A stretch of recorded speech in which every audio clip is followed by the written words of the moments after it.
Mi nombre es Michael Fabricio Alvarado Medina y yo voy a hablar sobre la hipótesis de Eliseo Verón. Eliseo Verón plantea que la teoría de los discursos descansa en un doble hipótesis.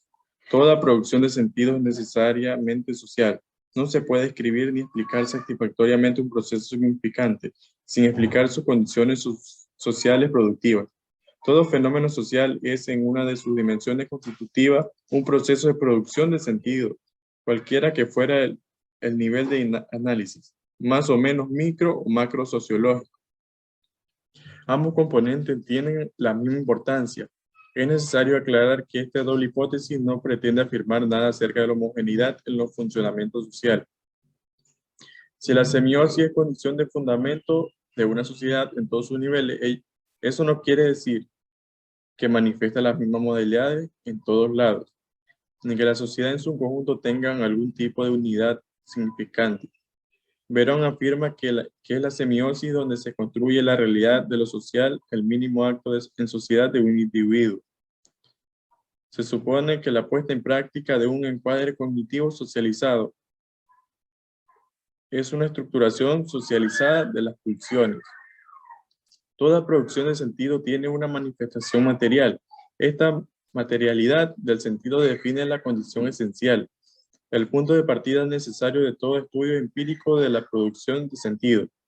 Siempre partimos de configuraciones de sentido que son fragmentos de la semiosis. Cualquiera que fuera el soporte material, lo que llamamos un discurso o un conjunto discursivo, no es otra cosa que una configuración espacio-temporal de sentido. Muchas gracias. A continuación, siguiente compañero. Buenas noches, estimados docentes. Mi nombre es Luis Estefano Castillo. El tema de mi participación es la semiótica o semiosis social, dirigida desde el punto de vista de Eliseo Verón. Empezaremos por los antecedentes. La semiótica social surge a raíz de las críticas de diversos autores a la semiótica, trabajada en general desde todas las disciplinas a lo largo del siglo XX. La primera corriente que dio lugar en los años 60 a la semiología francesa corresponde a un estudio estructural de la cultura basado sobre el modelo de la lengua y constituye en tanto el surgimiento de la lingüística como ciencia de la lengua. La segunda, que se identifica con la semiótica anglosajona, permanece ajena a la lingüística y tiene aspiraciones empiristas. En síntesis, tenemos que la semiosis social es una red significante infinita. En todos sus niveles tiene la forma de una estructura de encastramientos. En este sentido, la producción de conocimiento por parte de un sujeto no puede separarse de una red social de sentido de la cual forme parte. El conocimiento, por ejemplo, la ciencia, es un efecto de sentido cuya naturaleza solo puede ser aclarada si se sitúa en la red infinita de discursos entrelazados. Proseguimos a la hipótesis de la discursividad en la teoría de los discursos de Eliseo Verón. Este autor plantea que la teoría de los discursos descansa en una doble hipótesis. Toda producción de sentido es necesariamente social y todo fenómeno social es una de sus dimensiones constitutivas o un proceso de producción de sentido, cualquiera que fuera el nivel de análisis más o menos micro o macro sociológico. Verón afirma que la semiosis, donde se construye la realidad de lo social, es el mínimo acto en sociedad de un individuo que supone la puesta en práctica de un encuadre cognitivo en el ámbito social. Tenemos por último los discursos sociales, que existen dos grandes herencias históricas del signo. De un lado, la sausariana, que plantea un modelo binario o digital, que es el significado significante, que reenvía a modelos dualistas anteriores. De otro, en el pensamiento ternario o tricotómico de la significación de Peirce, el interpretante, el signo y el objeto. Esto en cuanto a mi exposición. Damos paso a la compañera o compañero de nuestra exposición. Les voy a hablar sobre características de este modelo. El análisis de los discursos no es otra cosa que la descripción de las huellas de las condiciones productivas. En los discursos, ya sean las de generación o las que dan cuenta de sus efectos. Este análisis no se queda ni en el discurso en sí mismo, ni se ocupa puramente del afuera. Los objetos que interesan al análisis de los discursos no están tampoco ahí. Que alguna parte de la realidad social objetiva son sistemas de las relaciones que todo producto significante mantiene con sus condiciones de generación por una parte y con sus efectos por la otra. Las relaciones de los discursos con sus condiciones de producción por una parte y con sus condiciones de reconocimiento por la otra. Deben poder representarse en forma sistemática.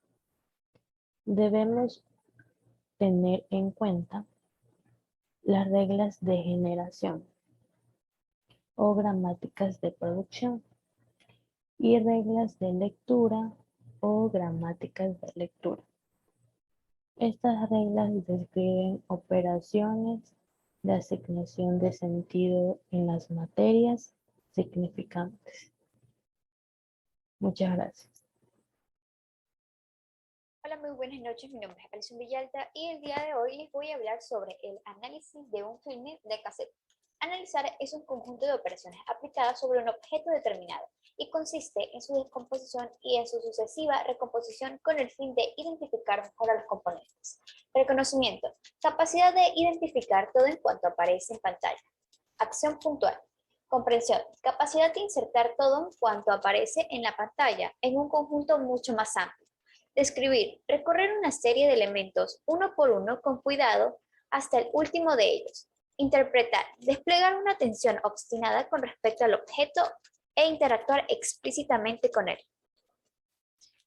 Precomposición del texto e hipótesis explorativa. Delimitación del campo. Elección del método. La definición de los aspectos. Pasos del análisis: segmentar, subdivisión del objeto, individualizar y reconocer su linealidad. ¿Por dónde empezar a examinar? Episodios: partición más amplia de un film, precisamente una historia marcada, a diferencia de otras.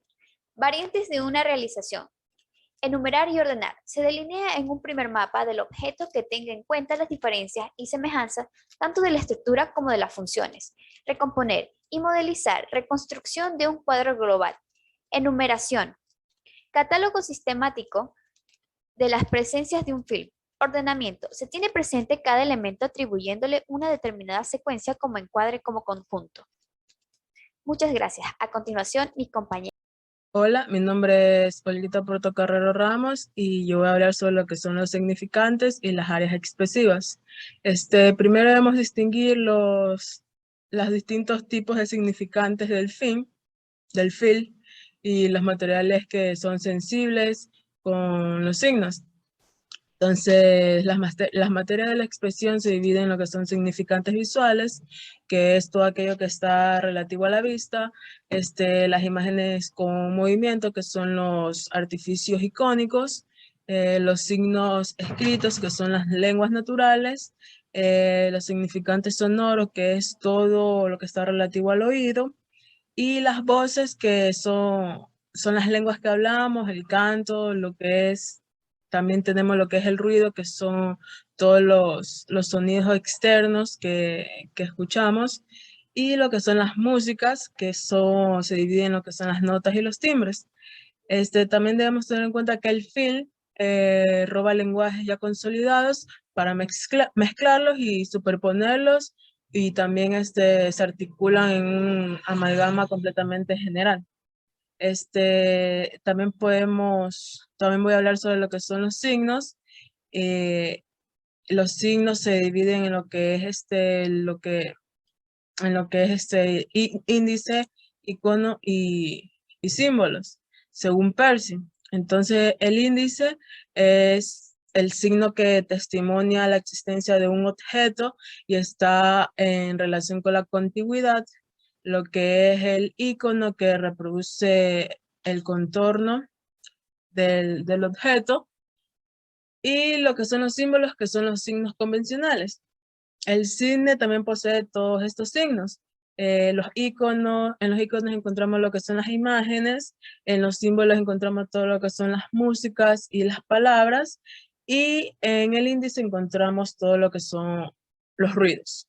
Muchas gracias. A continuación, mi compañera. Muy buenas tardes, licenciado. El tema a tratar sería códigos de la serie visual.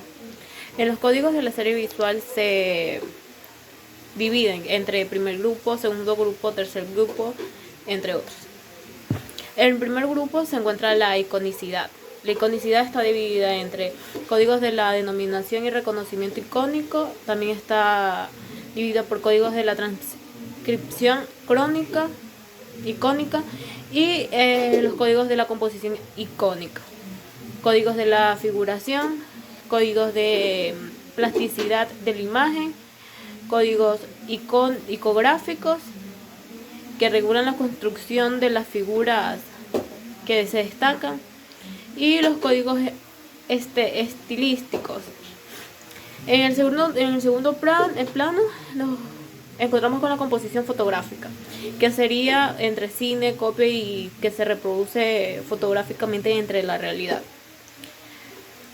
Sería pues la perspectiva que ofrece en líneas de fuga constantes y una articulación fija. Sería la naturaleza, el encuadre, sería los modos de filmación, los campos lingüísticos, el campo largo, entre otros. Los grados de angulación se dividen en tres, que son encuadre desde arriba a picado, encuadre de abajo o contrapicado y encuadre frontal. El encuadre frontal se tiene por objetivo que es la cámara a la misma altura del objetivo filmado. El encuadre desde abajo a contrapicado se obtiene emplazando la cámara de abajo del objeto filmado. Y el encuadre desde arriba a picado se tiene situando la cámara por encima del objeto que vamos a filmar. Entre los grados de inclinación encontramos la inclinación normal, la inclinación oblicua y la inclinación vertical. La inclinación normal es la base de la imagen en paralela. La inclinación oblicua es la base de la imagen y el horizonte de la realidad encuadrada en divergente. Y la inclinación vertical es el plano de la imagen y el horizonte de la realidad encuadrada en sus perpendiculares, formando un ángulo de 90 grados. La iluminación es otro tema a tratar, ya que entre lo más importante es la luz que se haga ver sin dejarse ver. O sea que tiene que